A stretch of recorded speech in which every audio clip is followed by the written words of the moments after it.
आज जलसे की तैयारियां मुकम्मल कर ली गई। जलसागाह को कुर्सियों से भर दिया गया है। इस वक्त हमारे नुमाइंदे दानिश मुराद साबिक डिप्टी स्पीकर कौमी असम्बली कासिम खान सूरी के साथ मौजूद हैं।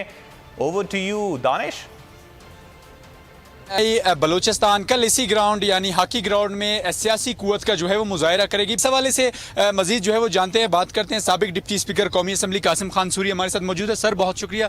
क्या कहते हैं, सूरत हाल कैसी है और कल कितने लोग शिरकत करेंगे? कल इंशाल्लाह आप देखेंगे कि हज़ारों की तादाद में लोग आएंगे और आप देखें स्टेडियम में पूरा स्टेडियम हमने कुर्सियों से भर दिया और कल बलूचिस्तान के अवाम भी साबित करके दिखाएंगे कि वो फ़िरका परस्ती की, कौम परस्ती की, मज़हब परस्ती की और ये जो 30 साल से 40 साल से लोगों को बिकाया गया है, हमेशा से धोखा दिया गया, जिन पार्टियों ने वो तब्दीली चाहते हैं, वो इन लोगों से बेजार आ चुके हैं। हमेशा इनको धोखा दिया है, कुछ हासिल नहीं हुआ, पीछे रह गया हमारा सूबा।